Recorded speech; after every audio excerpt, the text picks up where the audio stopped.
know the number one reason a person does not succeed? It's because they never get started. If they have a great idea, why don't they get out into the world and make it happen? One word: fear. Most people never start the race because they are too afraid to even line up on the track and compete.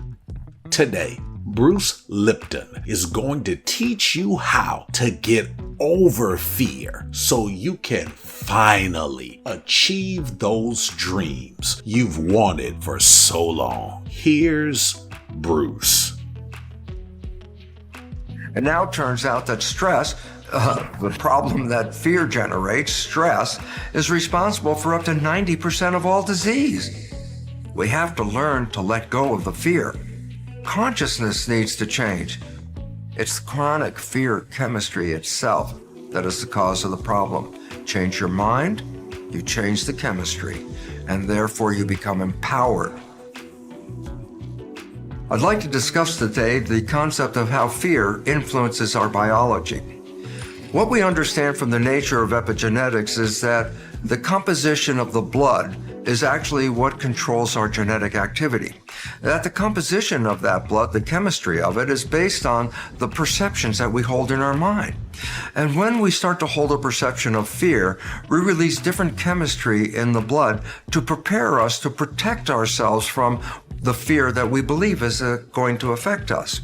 So I go, well, what happens? I say, when we hold a picture of fear, one of the things that happens is we start to get mobilized to get our body to respond to that fear.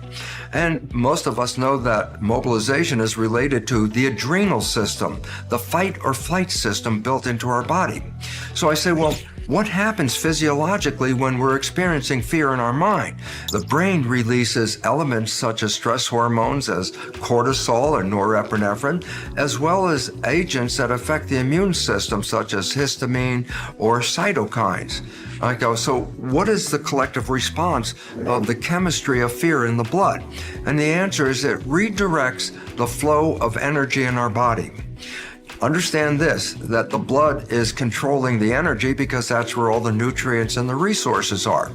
And normally, when we're not in fear, the blood is more or less concentrated in our viscera, the organs that actually help the body grow and repair itself and maintain itself. So the blood energy is now being used to maintain our biology.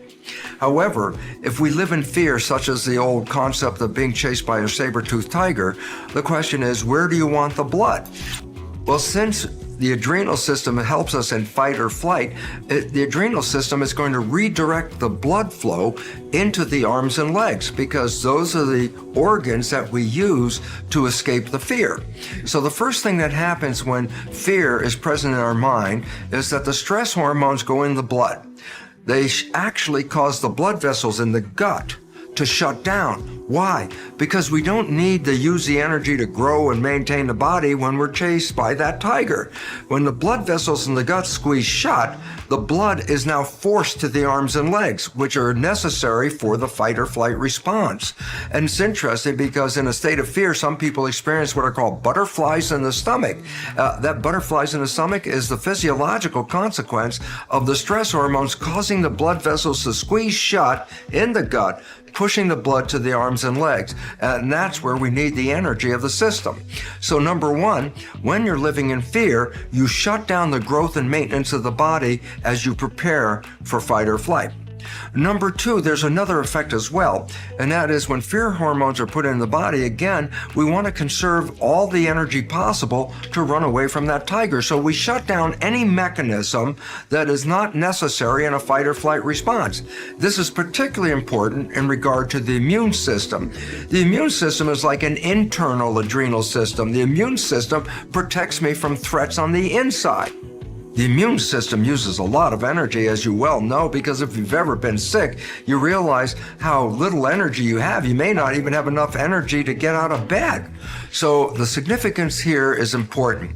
When the stress hormones are released in the body to conserve the energy for fight or flight, the stress hormones shut down the immune system. And this is very vital because the usage of that energy by the immune system is so high it would interfere with the fight or flight response. So a significant aspect is this. Not only do we redirect the flow of blood away from the viscera, which maintains our body, we also inhibit the immune system, which is protecting the interior of our body. Now, if it's just a run away from a saber-toothed tiger 10 minutes and you escape the tiger, then the system can return to normal. But what happens in chronic fear? The fear of life of every day that we're not being supported? The answer is this. Then chronically, we are shutting down the maintenance of the body, which opens us up to infections and inflammations and all other problems. And while we're open to those infections, guess what? We also now shut down the immune system, which is protecting us from those infections. So when I say we shut down the growth of the maintenance of the body, we shut down the immune system. For a 10-minute escape from a tiger, no problem. But in today's world, stress is not 10 minutes, it's 24/7, 365. What is the consequence of a long duration of living in fear? And the answer is the body starts to become sick and starts to fall apart. It now turns out that stress, the problem that fear generates, stress, is responsible for up to 90% of all disease. And so while we were thinking genes were causing the diseases, no, it's the consequence of stress and the chemical consequence of that, shutting down growth, shutting down the immune system, opens up the body for a failure. And this is why disease is the result of chronic fear. So the relevance is this. We have to learn to let go of the fear. We have to recognize that most of the fear is just programming, people scaring us with beliefs about this is going to happen and that's going to happen. And when we hold those beliefs in our mind, those beliefs are translated into the chemistry of stress, which then impacts the body in a very negative way. So consciousness needs to change.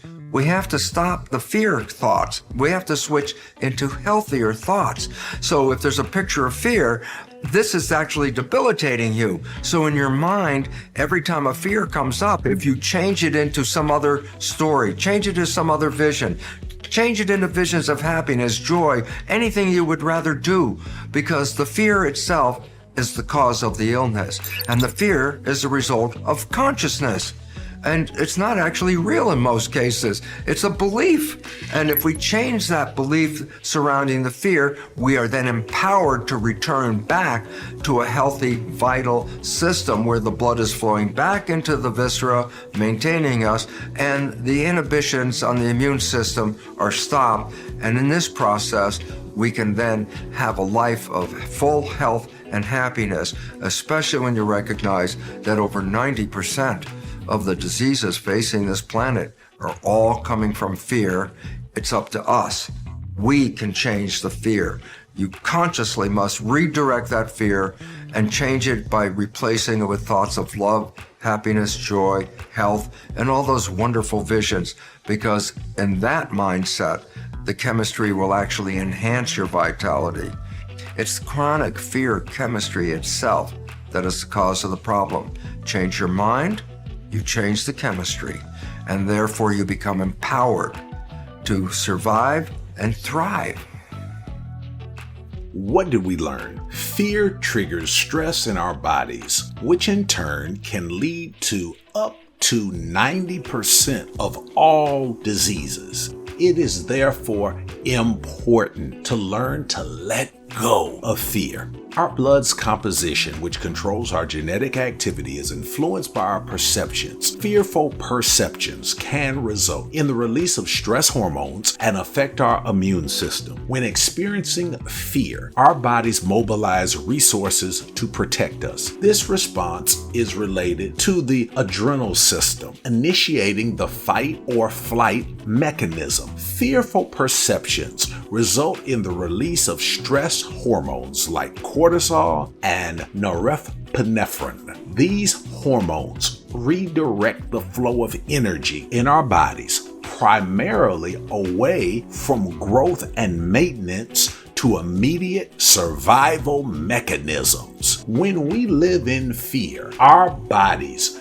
divert resources from our viscera, organs that maintain and repair the body, to our arms and legs to to aid in fight or flight response. In chronic fear situations, this prolonged redirection of resources and shutting down of the body's maintenance and immune systems can lead to infections, inflammations, and other health problems. The constant presence of fear, leading to chronic stress, causes the body to become ill and fall apart over time. To prevent this, we need to change our consciousness. We need to let go of fear and switch to healthier thoughts. Most fear is driven by programming and beliefs rather than immediate threats. Changing our beliefs about fear empowers us to regain our health. Positive emotions and visions of happiness can counter the negative effects of fear.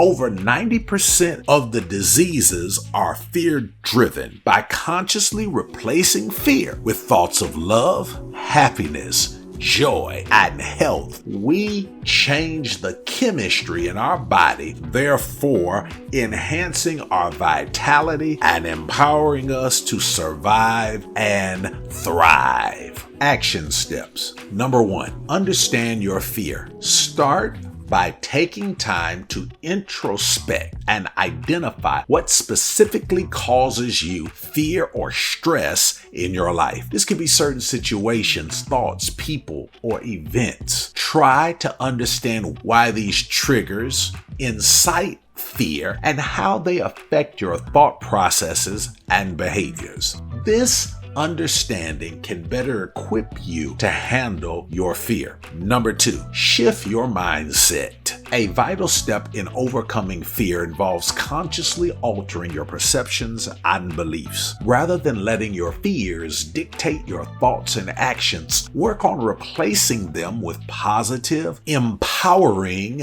beliefs. Remember that your perceptions greatly influence your experiences and reality. It may be helpful to remind yourself that fear is often based on the anticipation of a negative outcome, which may not necessarily happen. Number 3, incorporate stress management techniques. Mindfulness practices such as meditation, yoga, or deep breathing exercises can be immensely helpful in reducing stress and promoting mental tranquility. Make it a part of your daily routine to engage in these activities. Moreover, ensure that you maintain a balanced diet and engage in regular physical activity. Regular exercise has been shown to reduce stress, improve mood, and boost overall health. Number 4, seek professional assistance. If your fear or stress becomes overwhelming, don't hesitate to seek professional help. Therapists, psychologists, and counselors are equipped to provide you with effective strategies and tools to handle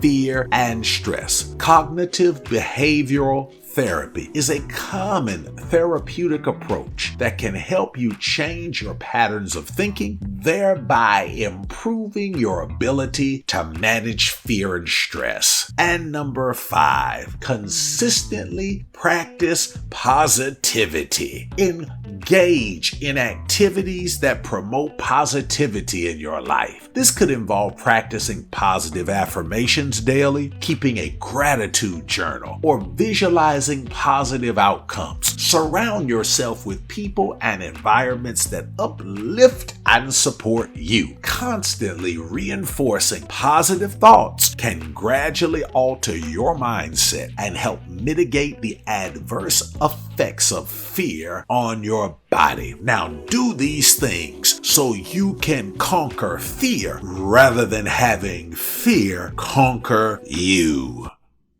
Thanks for listening and watching. Share this video with someone you care about. Help us inspire 1 million people to get past their give-up point and win with these lessons of inspiration and enlightenment. Click the like and subscribe buttons. Also click the bell icon so you are notified of new content. Consider becoming a Patreon. Your $5 per month helps us hire more staff so we can reach more people around the world. Patrons get access to exclusive coaching videos, e-materials, and one-on-one coaching opportunities to help you realize your dreams as fast as possible. Click the link below and join our winning team. If you need resources such as books, programs, and etc. to assist you in your journey, check out the links below. I'm sure there is something that will help you. Now, here are a few more videos that will definitely inspire you